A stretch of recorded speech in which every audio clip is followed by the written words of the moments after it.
Assalamualaikum warahmatullahi wabarakatuh. Alhamdulillahi wa kafa wassalatu wassalamu ala nabiyyina al-mustafa wa ala alihi wa ashabihi ahli sidqi wal wafa, amma ba'd. Jamaah salat zuhur a'azakumullah, sebelum kita masuk ke materi kajian Asmaul Husna, mari kita awali kajian kita dengan memohon kekuatan kepada Allah. Astaghfirullahalazim, astaghfirullahalazim, astaghfirullahalazim. Tabarra'na min hawlina wa quwwatina wa ilmina waltaja'na ila hawlika wa quwwatika wa ilmika ya zal quwwatil matin.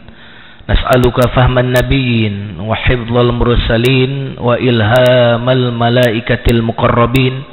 Walhamdulillahi rabbil alamin. Kita baca basmalah. Bismillahirrahmanirrahim. Hari ini kita akan bersama nama Allah Al-Hakam, Maha memberi keputusan.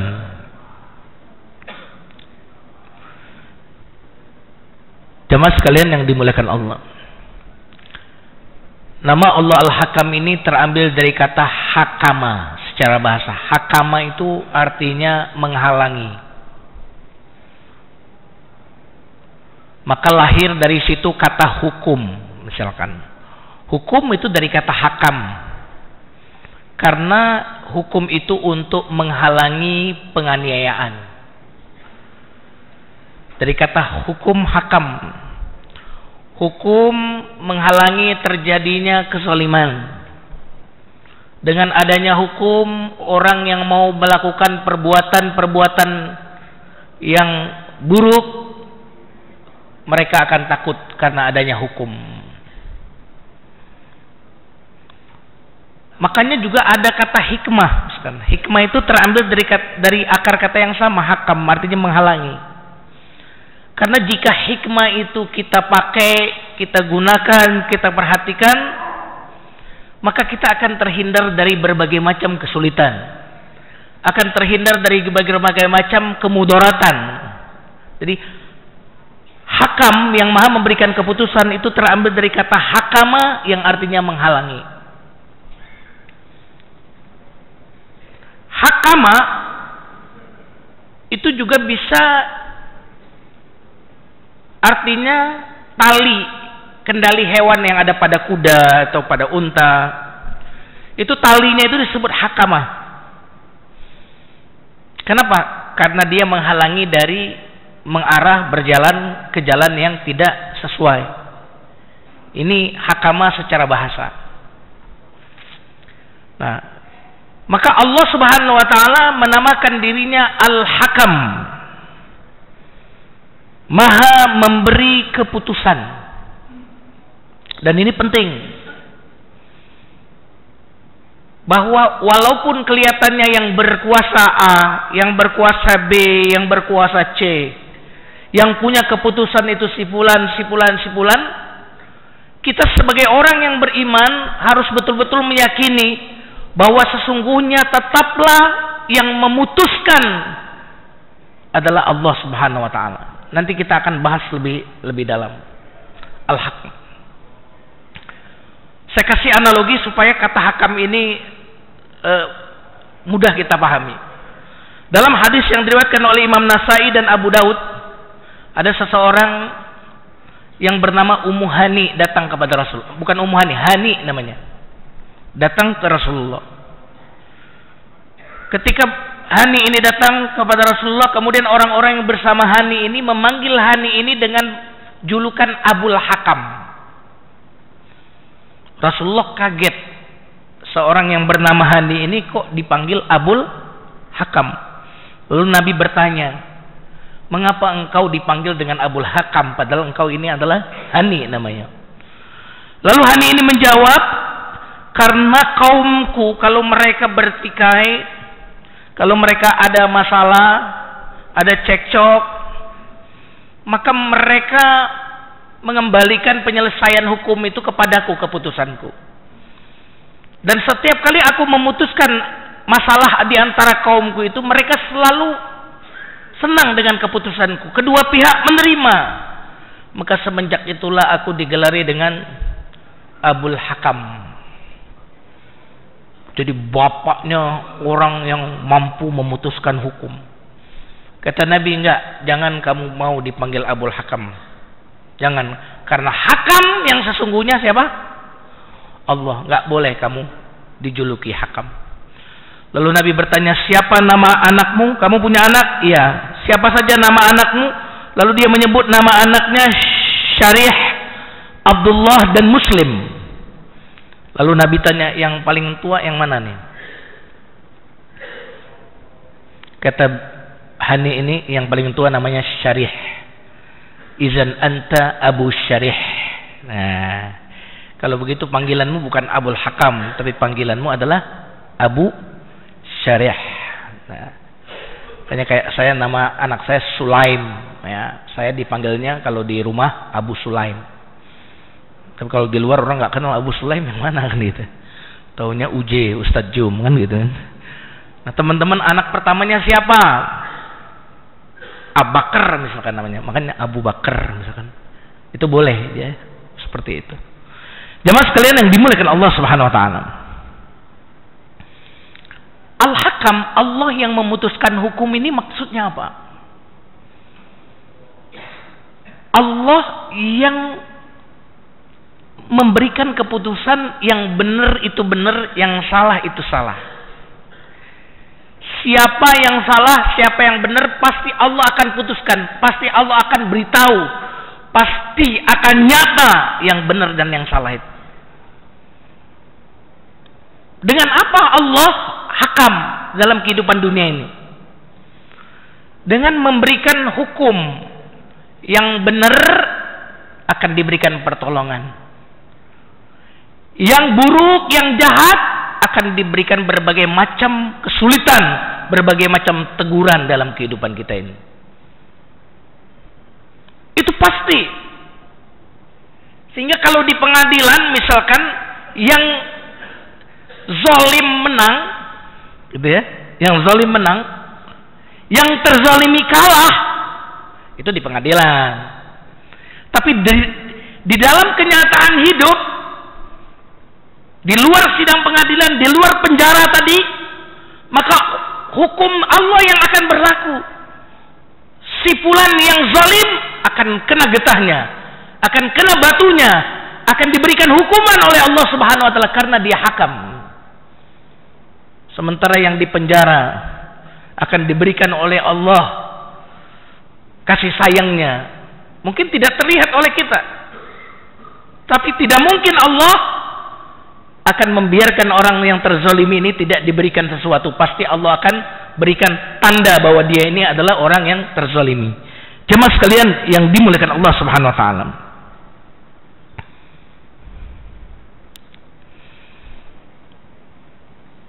Karena kalau tidak demikian, jika nama Allah Al-Hakam ini tidak terrealisasi dalam kehidupan dunia, maka itu bertentangan dengan keberadaan Tuhan. Saya ulang lagi. Mungkin sebagian orang akan mengatakan Tuhan gak adil. Bahkan saya lebih ekstrim lagi mengatakan Tuhan berarti tidak ada. Betul. Jika si zalim dibiarkan terus menerus zalim tanpa dihukum oleh Allah, tanpa dijewer oleh Allah, tanpa diberikan hukuman oleh Allah, maka Allah itu tidak ada. Jika yang terzalimi terus menerus kehidupannya disempitkan, tidak diberikan pertolongan oleh Allah, maka berarti Tuhan itu tidak ada, dan mustahil Tuhan itu tidak ada. Jamaah sekalian yang dimuliakan Allah Subhanahu wa taala. Saya kasih contoh. Suami istri yang bertikai lalu bercerai. Waktu mereka bertikai, masing-masing mengklaim istri saya yang zalim. Kata istrinya, suami saya yang zalim. Terus seperti itu akhirnya bercerai. Allah Al-Hakam. Allah akan menjelaskan siapa yang benar, siapa yang salah. Bagaimana caranya?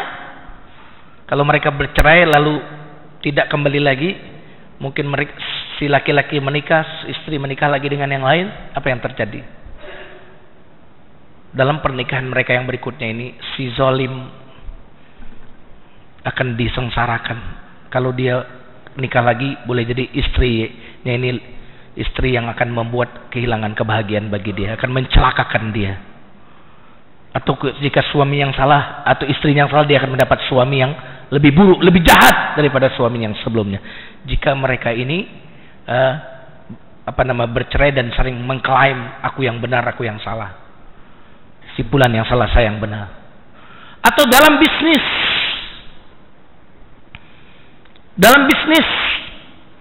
cekcok, saling menzalimi, maka kemudian berpisah, maka Allah akan merealisasikan namanya Al-Hakam. Dia akan memberikan keputusan mana yang benar, mana yang salah. Dengan apa? Yang terzalimi akan diuntungkan bisnisnya. Dia akan dikayakan, akan dimudahkan. Yang dulu zalim, yang mungkin mengambil hak mitra bisnisnya, akan dibangkrutkan dan akan dicelakakan. Dan itu sudah terbukti. Banyak orang waktu mulai bisnis bagus omongannya, pas sudah mulai maju, udah mulai itu disingkirkan temannya. Akhirnya temannya tadi keluar dari itu, seolah-olah dia memiliki bisnis ini sendiri. Apa yang terjadi kemudian? Bisnis ini bangkrut. Temannya tadi yang dikeluarkan dari kemitraan tadi, dia membangun bisnis baru dan untung.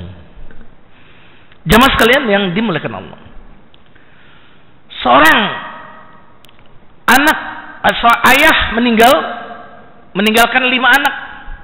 Anak yang pertama zalim, mengambil seluruh harta warisan, tidak memberikan kepada adiknya kecuali sekedarnya. Allah Al-Hakam, Allah pasti memberikan keputusan. Apa yang terjadi? Uang yang dari harta yang haram tadi dipakai untuk bisnis dan usahanya, kemudian bangkrut, diberikan penyakit.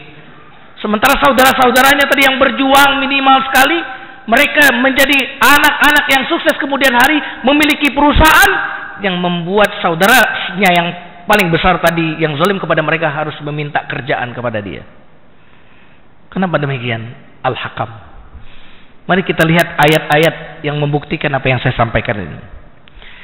Dalam surah Al-Jasiyah ayat 21, Allah Subhanahu wa taala berfirman, "Am hasibal ladzina jtarahus sayyi'at an naj'alahum kalladzina amanu wa 'amilus shalihat sawa'an mahyahum wa mamatuhum." Ini menarik sekali.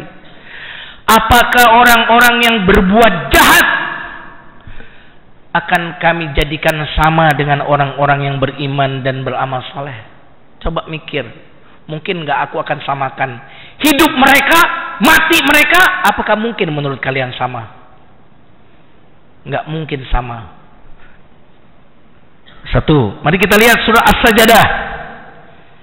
Ya, As-Sajdah ayat 18, Allah Subhanahu wa taala berfirman, "Afaman kana mu'minan kaman kana fasiqan la yastawun."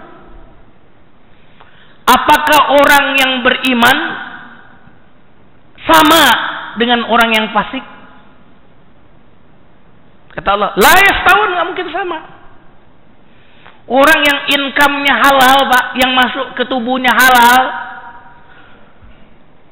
tidak mungkin disamakan kehidupannya dengan yang masuknya haram, nggak mungkin sama. Motor aja nggak sama, Pak. Bensin campur sama bensin murni, betul nggak? Pertalite dengan Pertamax beda nggak hasilnya? Halo, beda. Nggak mungkin. Anak keturunannya nggak mungkin sama, kebahagiaannya nggak mungkin sama, yang mengisi pikirannya nggak mungkin sama. Kenapa? Nggak mungkin yang halal dengan yang haram itu sama. Seorang pemuda yang waktu mudanya menjaga matanya, atau pemudi yang menjaga matanya menutup auratnya, apakah mungkin Allah samakan dengan seorang pemuda yang mengumbar nafsunya, syahwatnya, melihat yang diharamkan oleh Allah? Tidak sama. Maka jangan heran antum, kadang-kadang nih ada orang yang lebih jelek dari kita nih. Bininya cakep banget. Ya kan? Bininya cantik, tinggi, putih, kaya.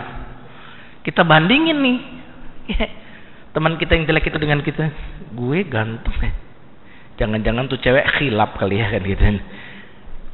Jangan salah sangka.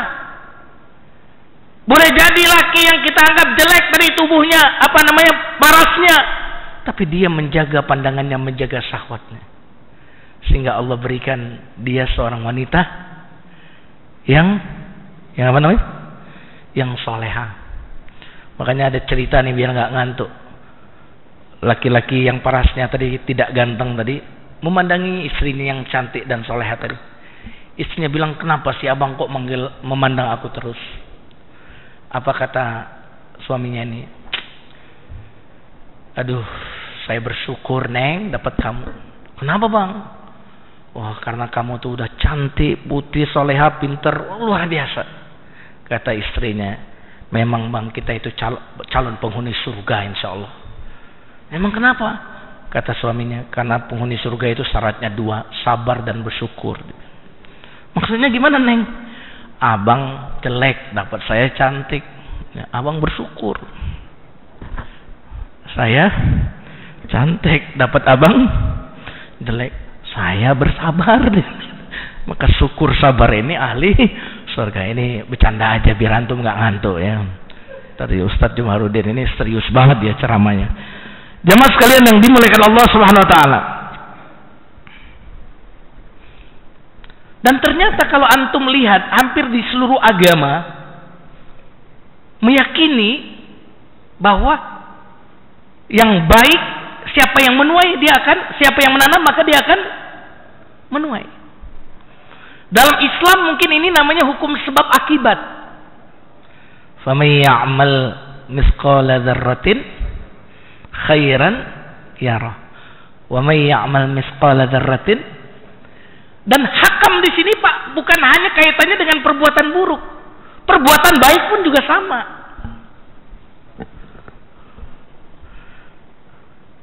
Bahkan sebagian mengatakan bukan hanya di alam perbuatan, tapi di alam pikiran pun hakam ini pun terimplementasi. Contohnya apa? Kalau kita berpikiran negatif, maka otomatis yang akan terjadi apa? Contohnya nih, pikiran seorang pria laki-laki kotor, berarti di pikiran, langsung kena hukuman. Dia kemudian hukumannya apa? Ada kesempatan, lalu karena pikirannya tadi sudah kotor, maka dia berselingkuh. Kenapa? Karena yang namanya pikiran itu ibarat bibit yang terus-menerus kalau kita pikirkan maka bibit itu akan besar, tinggal nunggu momentumnya. Makanya mengapa kita kalau kita sudah berpikiran negatif, caranya biar tidak terkena hakamnya Allah, langsung beristighfar, langsung menyesal, langsung mengalihkan pikir. Karena kalau tidak, pikiran itu pasti kemudian akan mendapatkan hukumannya. Kalau kita tidak segera mengalihkannya, tidak segera beristighfar, tidak segera menggantikannya dengan yang positif. Maka semua orang yang korupsi pasti pernah berpikiran ingin korupsi. Semua orang yang selingkuh pasti awalnya berpikir mau selingkuh. Saya mau bertanya di sini ya, pasti nggak ada yang angkat tangan. Siapa yang pernah berselingkuh angkat tangan? Pasti nggak ada yang angkat tangan. Betul nggak?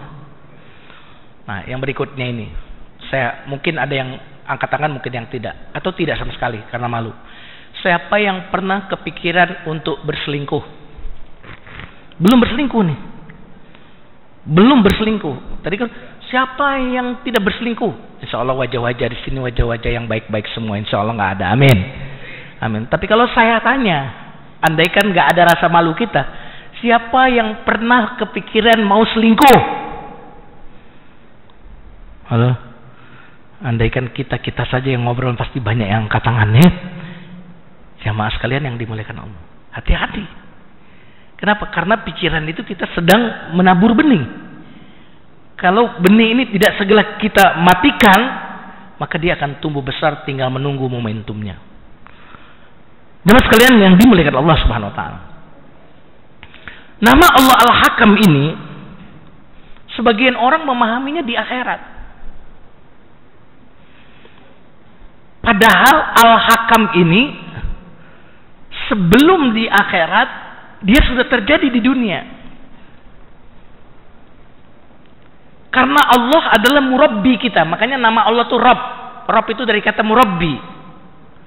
Allah Rabbul Alamin, Rabb tarbiyah. Jadi kalau ingin dengar kata tarbiyah, murabbi itu terambil dari kata Rabb, yang artinya mendidik kita, memelihara kita, Rabbul Alamin, Rabbin Nas. Maka yang namanya pendidik, kalau ada anak didiknya yang melanggar, yang melakukan kesalahan, tidak mungkin dia berpangku tangan, tidak mungkin dia diam, betul nggak? Pasti seorang pendidik, ketika anak ada yang melakukan kesalahan, mungkin teguran pertama tegurannya agak ringan, halus. Kalau masih agak lebih tinggi lagi. Begitulah. Kenapa? Karena Allah ingin memasukkan kita semuanya ke dalam surganya. Seandainya Allah ingin memasukkan hambanya ke neraka, maka niscaya orang yang berbuat salah dibiarkan salah tanpa harus dihakam, tanpa harus dihukum, tanpa diberikan hukuman bagi orang itu. Tapi Allah ingin semua hambanya ini masuk surga, kecuali yang tidak mau. Maka ketika ada seorang yang bersalah melakukan dosa, saya katakan lagi, pasti dia kena hukum. Walaupun secara hukum positif dia bisa bebas, tapi ingat, orang itu tidak akan pernah bebas dari hukuman Allah Subhanahu wa taala. Ngeri kan? Ngeri gak?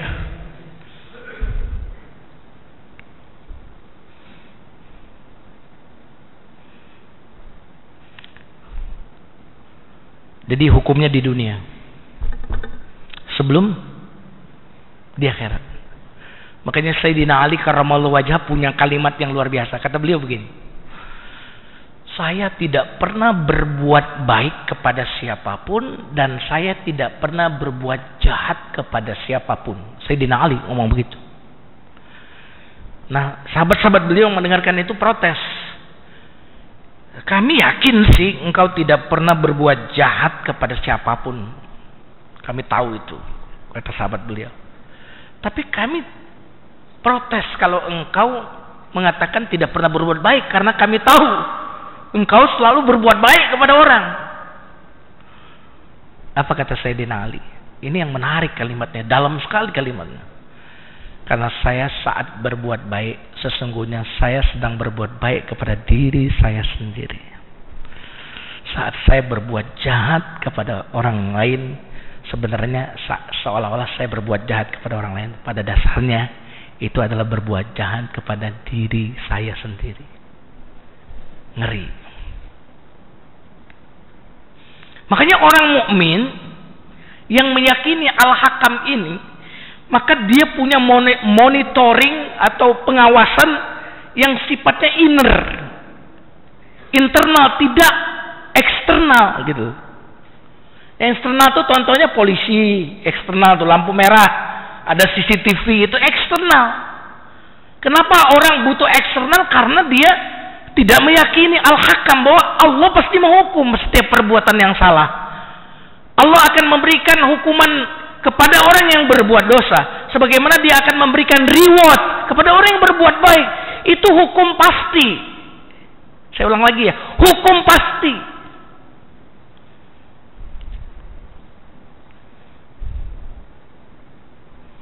Beda dengan hukum yang dibuat manusia. Bisa jadi keputusan hukum dibatalkan. Ada istilah apa tuh? Naik banding, apalagi kasasi, apalagi apa judicial review. Banyak sekali.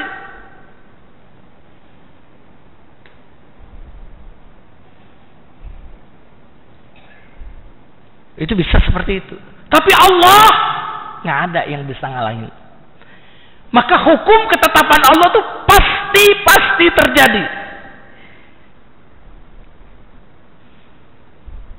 Jadi istilahnya begini, kalau digampar 5 kali, pasti akan kena gampar lagi.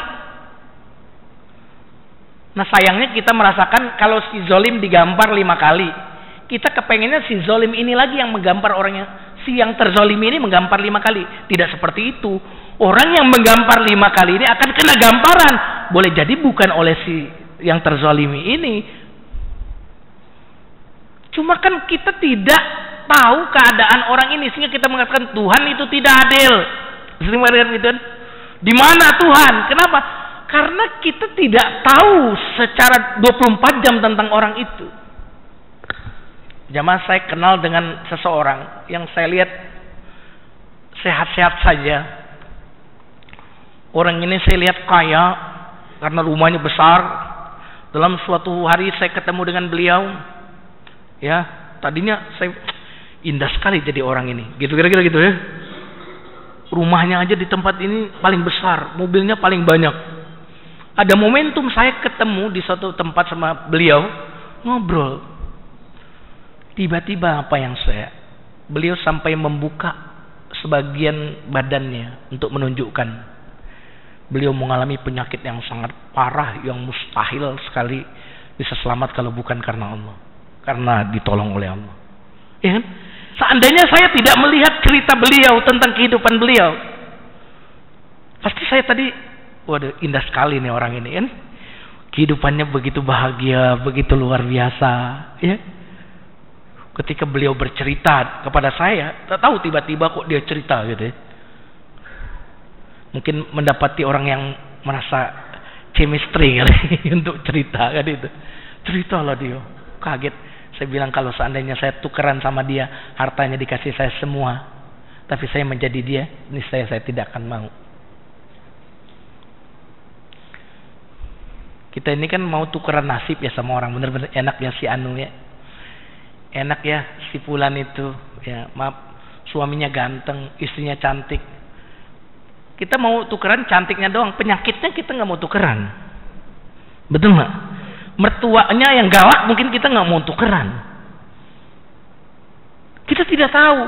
Dan coba jawab pertanyaan saya dengan keras, ya. Jawab pertanyaan saya. Bersedia insya Allah? Bersedia? Apa kabar? Yang keras. Ya, apa kabar? Tuh.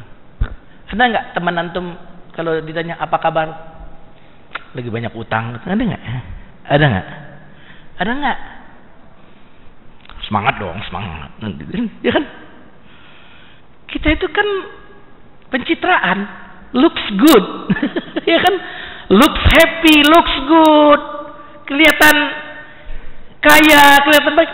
Karena itu setiap orang yang menanyakan gimana kabar, bahagia, luar biasa gitu. Padahal punya masalah. Dan itu banyak sekali teman-teman orang yang kelihatannya, waduh, kita kalau setelah bergaul dengan orang segala macam, kita ternyata salah sangka selama ini. Nah boleh jadi, nih saya katakan boleh jadi penderitaan boleh jadi loh. Tidak semua kesulitan hidup itu adalah karena kita berbuat salah, berbuat dosa. Tidak semua, ya kan? Ada juga yang sifatnya orang dikasih musibah itu untuk mengangkat dia lebih semangat lagi ibadahnya. Orang ini udah rajin ibadah, tapi mestinya dia bisa lebih rajin lagi. Maka dikasih dia masalah supaya kemampuannya menjadi keluar. Ada yang seperti itu. Tapi saya ingin katakan boleh jadi kesulitan, penyakitan, ya kan gitu. Masalah dengan anak, masalah dengan mertua, masalah kehidupan yang sangat kompleks dan banyak itu, boleh jadi itu adalah hakamnya Allah terhadap perbuatan kita.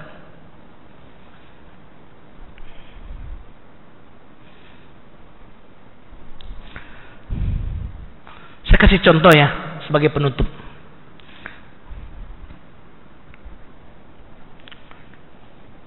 Nabi Yusuf antum tahu kan bagaimana kelakuan saudaranya dulu? Hah? Kayak apa coba Nabi Yusuf itu diabadikan di Quran. Enak kalau nyebut nama Nabi Yusuf kan ada di Quran. Kalau saya nyebut nama orang takut ada yang kenal kan. Nabi Yusuf coba dibuang oleh saudaranya. Sampai beliau dijual, diperdeka jadi budak. Apalagi itu akhirnya kemudian beliau dituduh mau menzinahi seorang wanita, masuk penjara.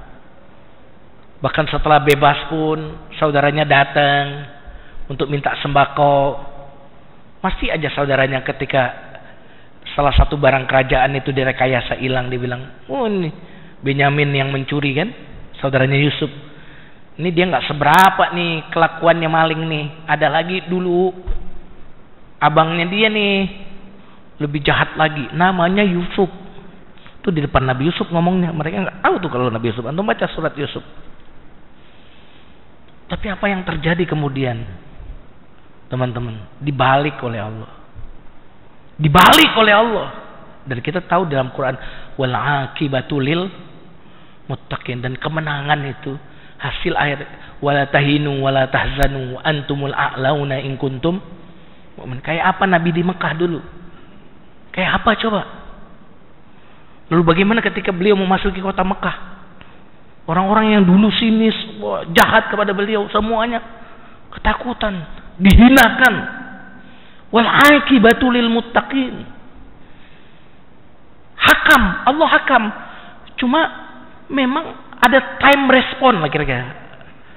Ada waktu yang gak langsung gitu. Kita walaupun kita kepengennya tuh sekarang juga kan gitu kan. Maka ada ayat yang menarik teman-teman. Allah Subhanahu wa taala berfirman,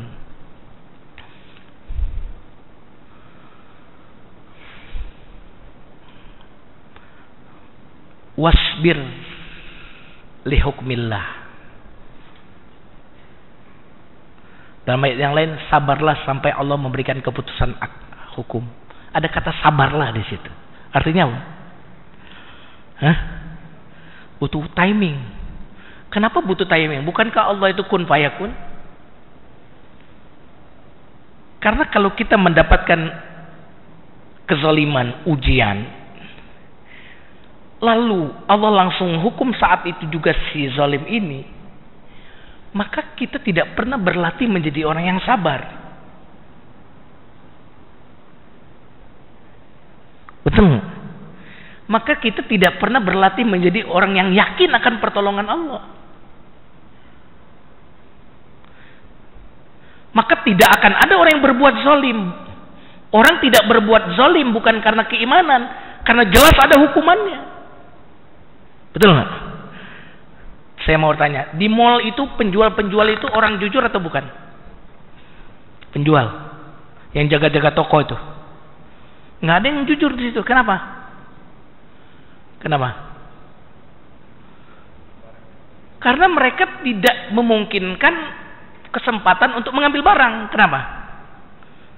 Karena seluruh barang itu ada chipnya, ada monitoringnya, betul nggak? Kalau mereka mengambil satu barang keluar akan bunyi. Maka jika orang jujur saat itu bukan karena kejujuran, karena keterpaksaan.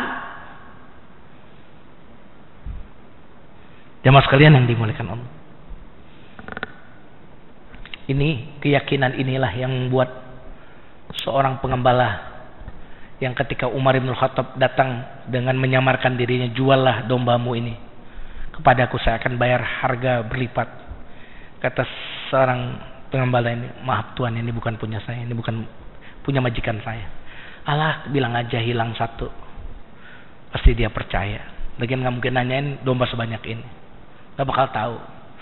Inilah yang membuat seorang pengembala domba ini berkata, fulan, jika aku menjualnya tanpa seizin majikanku, lalu di manakah Allah?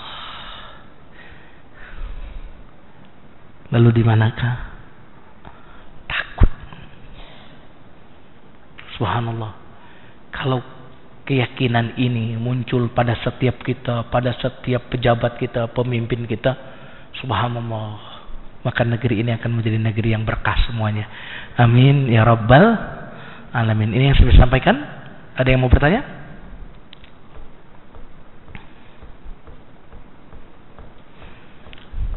Oh, agak keras.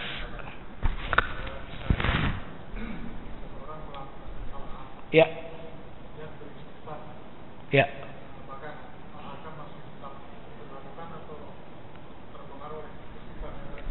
Ya. Ada ayat yang menarik. Wa ma kana Allahu liyu'adzibahum wa anta fihim wa ma kana Allahu mu'adzibahum wa hum yastaghfirun. Allah tidak akan menyiksa mereka Muhammad sedangkan engkau ada di tengah-tengah mereka. Kalau konteks dulu Nabi Muhammad ada di situ, konteks sekarang Kalau ajaranmu ada di sisi mereka, di tengah-tengah mereka, mereka laksanakan. Dan tidaklah Allah juga menyiksa mereka sedangkan mereka beristighfar. Menarik ayat Quran.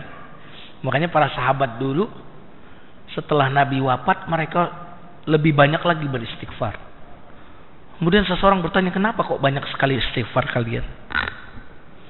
Lalu sahabat ini menjawab, dulu sebelum Nabi meninggal kami punya 2 tameng dari siksa Allah, yaitu Rasulullah dan istighfar. Tapi sekarang Rasulullah telah wafat, tinggal 1 saja tameng kami dari siksaan Allah, yaitu istighfar. Jika kami sia-siakan 1 ini maka mampuslah, binasalah kita. Jadi, istighfar tuh kayak gini ya filosofisnya. Anak waktu mau ujian kita suruh belajar, nggak mau belajar, ya kan? Akhirnya dia waktu nerima rapot melihat nilainya merah semua, jelek. Tentu dong sebagai ayah kalau dia menunjukkan ini kepada kita, marah nggak antum? Marah. Kemarin makanya belajar gitu kan, betul kan? Anak ini ketika melihat nilainya malu, dia diketawain teman-temannya. Dia pun pulang nangis, langsung mencium kaki ayah ibunya. Ampun, maaf ayah ibu, aku telah membuat kalian kecewa. Aku janji pokoknya di semester berikutnya aku akan membuat ayah ibu bangga, nggak bakal aku ulangin lagi ini. Wah, jadi marah nggak tuh? Jadi marah nggak? Jadi marah nggak? Marah nggak? Peluk sama antum, sayang. Kamu mau dikursusin apa nak? Kamu mau dikursusin apa? Jadi istighfar itu adalah mekanisme teguran antum terhadap diri sendiri. Nah, kalau antum tidak menegur diri antum sendiri maka akan ditegur oleh Allah Subhanahu Wa Taala. Mana yang lebih enak? Antum menegur diri antum sendiri atau ditegur oleh Allah? Nah, diri sendiri lebih. Ya kalau sama Allah ada tegurannya bisa kacau kan gitu. Hilang ini, hilang itu ya. Gitu lah. Gimana? Oh, ada teguran. Ada yang lain sebelum saya tutup?